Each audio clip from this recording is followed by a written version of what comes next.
Habang papalapit po ang undas, asahan ng marami ng mag-uumpisang maglinis ng mga puntod tulad na lang sa Manila North Cemetery. Bukod dyan, naghahanda na rin po mga magnenegosyo sa sementeryo. Si Denise Osorio sa report.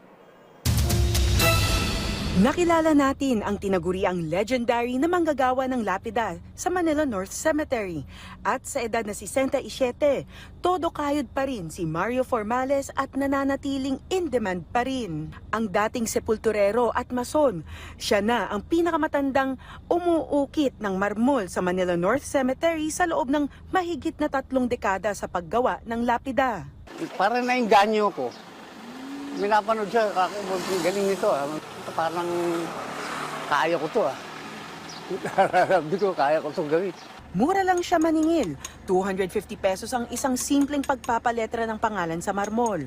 Pwede pang umabot hanggang 1,500 pesos kung kasama na ang marmol, depende kung ilang pangalan ang sisilsilin.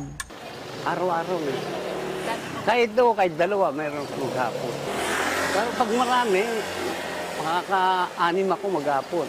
Suportado naman ng Manila North Cemetery ang mga maliliit na negosyo sa loob ng sementeryo. Kalimitan pa nga, mismong mga kawani pa ang nagre-refer sa mga maliliit na negosyo para matulungan sila sa kabuhayan. Kailangan makisama lang sila sa amin. Kailangan hindi sila magulo, di ba? Sumunod sila sa panuntunan ng Manila North Cemetery. Pinapayagan din na magbenta sa gilid ng bangketa ang mga vendor. Pero ayon kay Manila North Cemetery Director Daniel Tan, bawal na sa darating na undas ang anumang uri ng negosyo sa loob ng sementeryo para na din sa maayos na daloy ng tao at trapiko. Para matiyak naman ang seguridad ng ating mga kababayan sa undas, mahigpit ipinagbabawal ang mga sumusunod.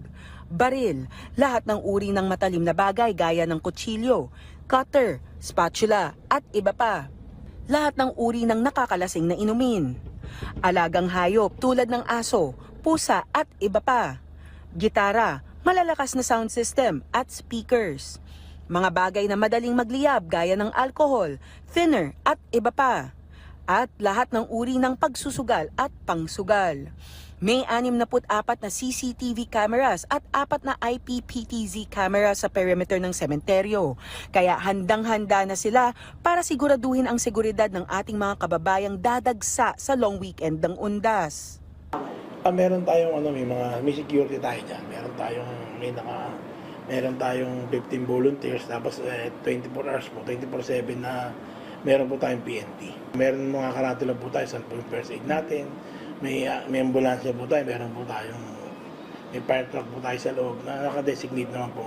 Inaasahang halos 2 milyong katao ang dadalaw sa susunod na linggo. Kaya ang payo ni Tan, maaga pa lang, dumalaw na sa kani-kanilang mahal sa buhay para hindi maipit sa undas, lalo na ang mga senior, PWD at buntis. Siyempre mga mahal natin sa buhay dapat dalawin natin unang-una, huwag natin hintayin tayo pa dalawin sa bahay natin eh. Tsaka ito sana, igalang sana natin to. Hindi naman to undas na pasyal-pasyal lang, di ba? Banding-banding na kailangan ito yung paggunita para sa mga mahal natin sa buhay. Samantala, maluwag pa ang Manila North Cemetery at wala pang mga nakikitang pumupuntang mga pamilya ng mga nakalibing para maglinis ng mga puntod. Ayon sa mga sepulturero, karaniwang dumarating sila pag naka-sem-break na ang mga estudyante. Pero inaasahan na rin may mga darating ngayong weekend para magsimulang maglinis.